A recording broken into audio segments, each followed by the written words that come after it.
Good morning and welcome back, everybody, to another episode of Minds and Money TV. My name is Jonathan Leader. I'm the head of investor content over here at Minds and Money, and we are fortunate to be joined today by Adrien O'Brien. Adrien is Director of Marketing and Communications for Midnight Sun. They are a copper project out in West Africa, trading on the TSXV under MMA and the OTC under MDNGF. Welcome to the show, Adrien. How are you? Excellent and great, Jonathan. How are you? I'm just fine, thank you very much. So let's jump straight into it then. Just give us a general overview of Midnight Sun, a little bit about the project, his background, and then we'll drill deeper into the detail as we go on. Sure. So to encapsulate the story really briefly, we're working in Zambia. And of course, I'm sure your audience doesn't really need to hear the thesis for copper right now. The thesis for copper is well known. Electrification, manufacturing is driving demand for copper like we've never seen before. And there's only a couple of places in the world where you can explore for deposits that are big enough and that can be moved towards production quickly enough to have a global impact. And so where we're working in Zambia is number 2 in the world. It's probably the top place in the world right now to explore, and it's called the Domes region. And so basically we have a 506 square kilometer property package. Because of the underlying geology, we have 4 separate target areas that each have unique geology and the potential to host one of these big deposits. But what differentiates the Domes region from any other part of the world as far as these deposits is that if you look from west to east and north to south, let's say, I always like to use this line, if you cast a 100-kilometer net over our property, you would capture Ivanhoe's Kamoa-Kakula, which is 1.4 billion tons at 3% copper. You would capture China Molybdenum's Tenke Fungurume, which is a massive deposit at 2% copper. You would capture First Quantum's Kansanshi mine, which is literally right next door to us, First Quantum's Sentinel mine off to the west, and of course Barrick's Lumwana mine, which is their flagship asset right next door to us on the west side. So we're in the absolute best spot we could possibly be globally for looking for big copper deposits.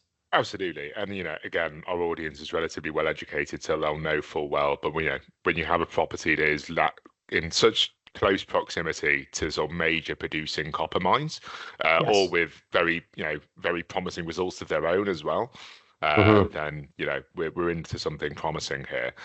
Just talk to me a bit more about the geology then. What kind of ore grades are we looking at? What kind of depth? And are there any potential for ancillary revenue streams in addition to the copper itself?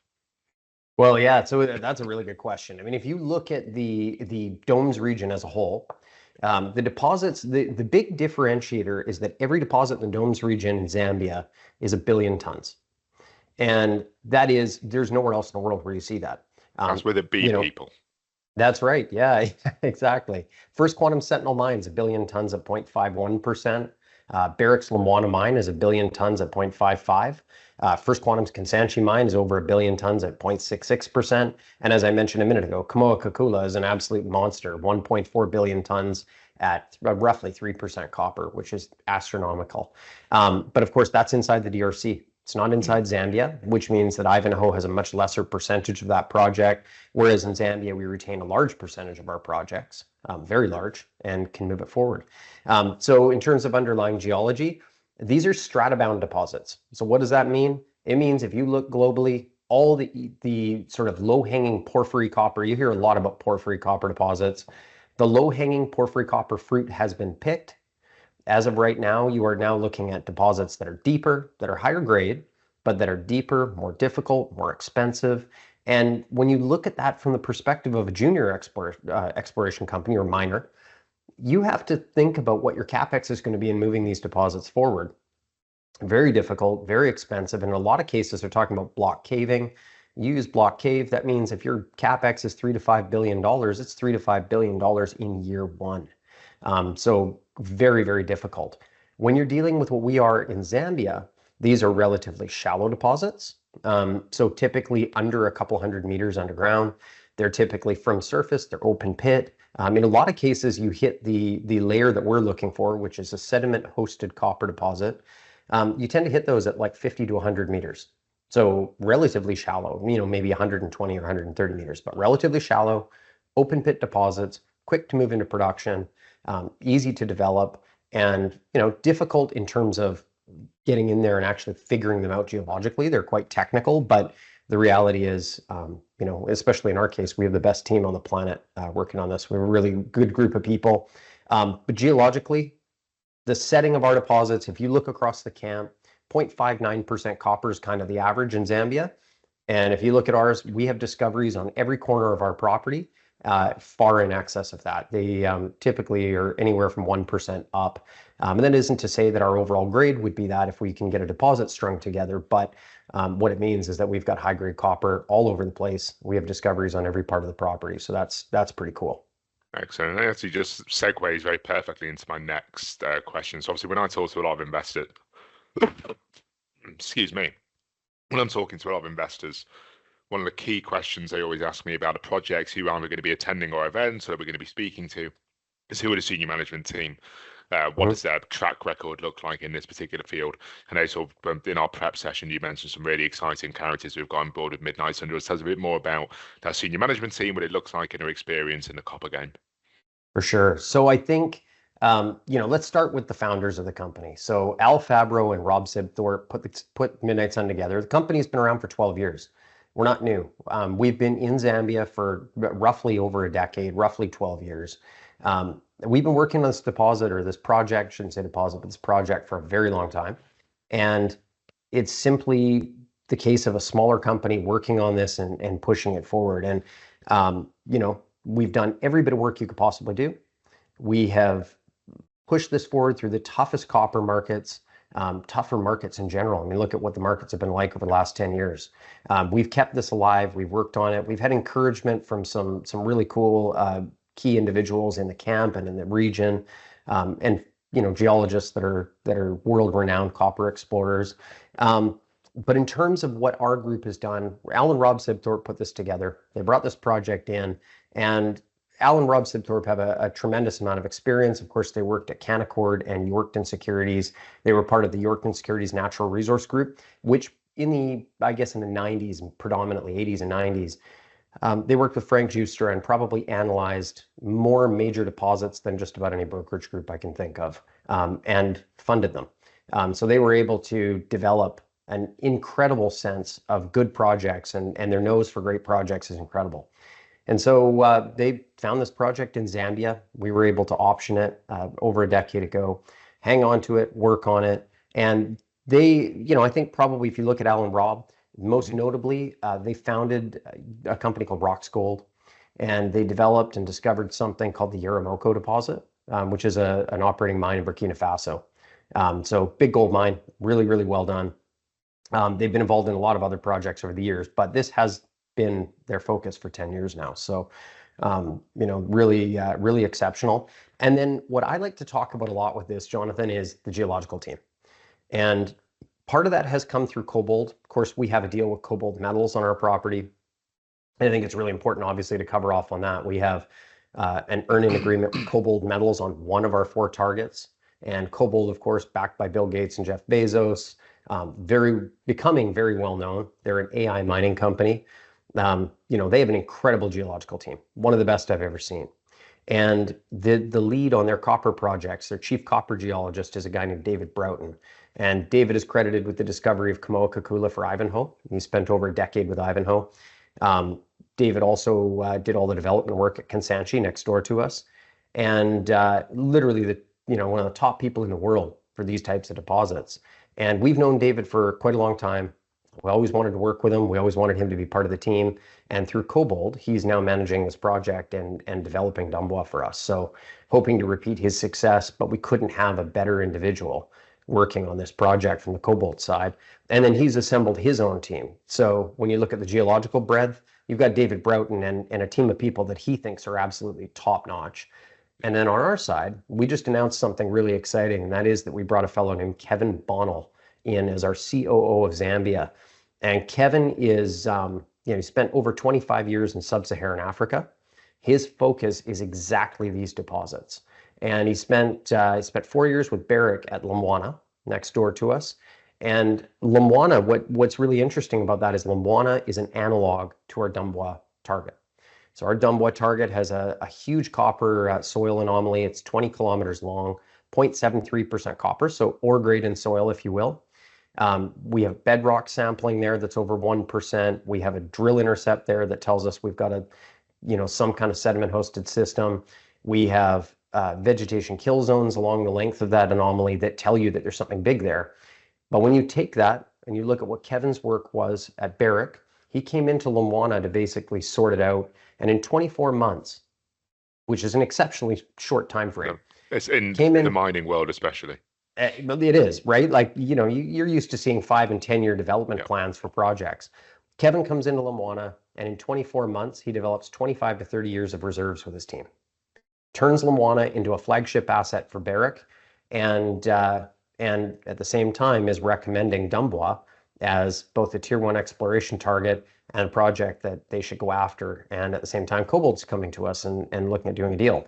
So we brought Kevin on board. And Kevin has now left Barrick. Kevin has now joined Midnight Sun, and he's looking to repeat his success that he had at Lumwana at Dumbwa. And he's got other deposits under his belt. He's been very, very successful in his career. So we're super lucky to have him on board. Well, congratulations, Kevin, on the new role, and obviously we look forward to seeing all of the exciting things you're going to do at Midnight Sun. Speaking of Kobold, though, just to stay on that theme for just a second. Digital transformation, no industry is immune to it. There are, I think it's fair to say, in mining, earlier adopters than others, and people who are more open to that digital change and to really enacting it and to embracing it. It sounds like Kobold are that kind of company. Talk to me a little bit about AI, sort of novel technologies, machine learning, and how that's sort of optimizing the exploration process. Well, it's really cool. As somebody that I like to say represents some of the new guard in the mining sector, there's a new wave of people coming in, new ideas, new approaches. One of the things that I think, if you look at the mining sector as a whole, we've been pretty slow to adapt and involve new technology in some ways. In some ways, we're really cutting edge on a lot of things. But the reality is, when it comes to using new tools, we've stuck to a lot of the tried, tested, and proven things and not branched out that far. There's a few companies doing similar things, but not the same. Enter Kobold Metals. They have this approach where they're using AI technology and novel technology and applying that with geoscience. So they're taking the best of geoscience and blending the two. And, I get the question all the time, well, what does that actually do? What it does, a couple of things. Number one, it expedites the process. So what's the biggest hurdle to getting generalist capital into the mining sector? It takes 15 to 20 years to see your horizon, and even then the risk is substantial. So yeah. Exactly. Yeah, it's painfully slow, right? And you compare that to things like crypto or cannabis or things that are like really quick and they're happening. So that's a big challenge. If you look at what they're doing with their technology, in a number of different ways, they're utilizing that technology to speed the whole thing up.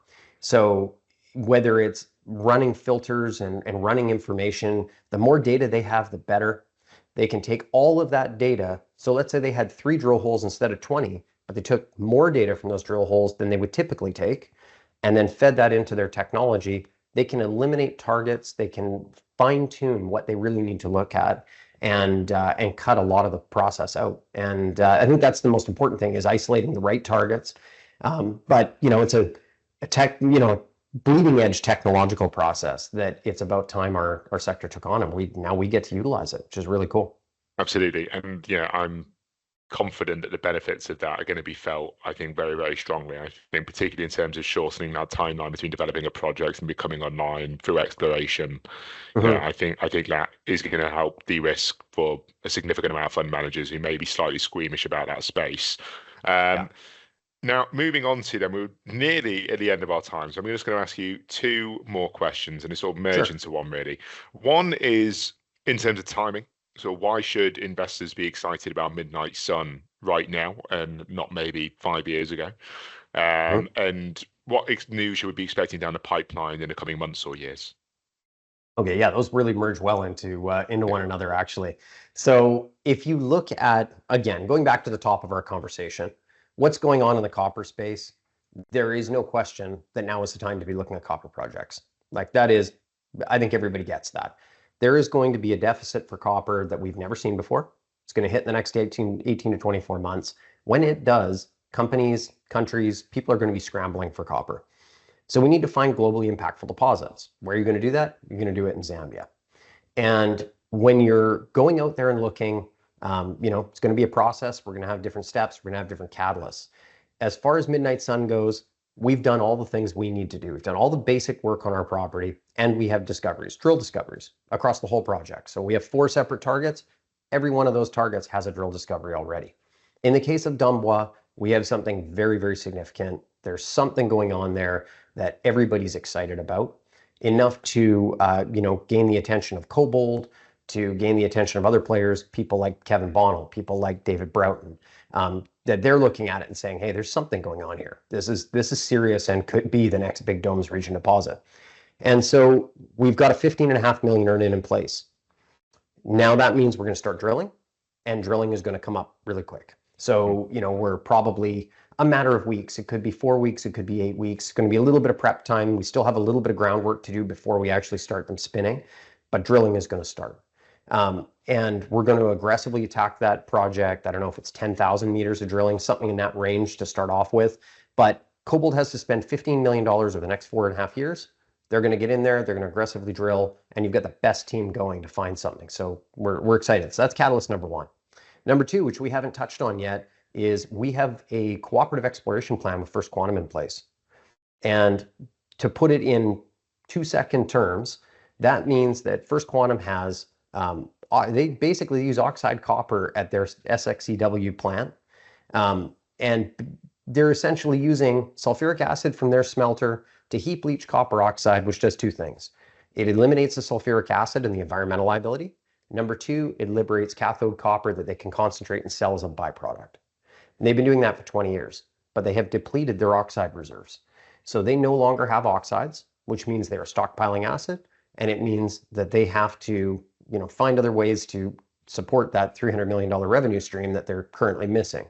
And of course, a lot of your audience is probably familiar with what's going on at Cobre de Panama, which is currently shut down. So Kansanshi is their flagship target.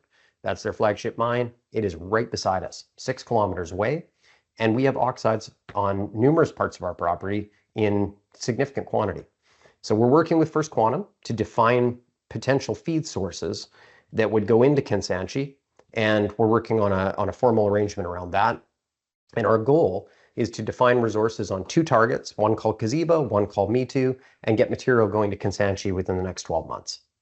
Perfect. Well, listen, Adrien, it's been an absolute pleasure. By the way, one thing just on that, having looked at the geomaps myself, just for any investors who are, the connectivity, the infrastructure, that is all very much still there. Transporting this material is certainly not going to be a problem. There's great links to a local highway. There's all sorts going on there. So that's another thing going for this project. Adrien, it's been an absolute pleasure. Just a reminder, everyone, that's Midnight Sun. They're trading on the TSXV under MMA and the OTC under MDNGF. Adrien O'Brien, it's been an absolute pleasure. Thank you for joining us. Excellent. Thanks, Jonathan. Really appreciate it. Most welcome. We'll see you all again next time.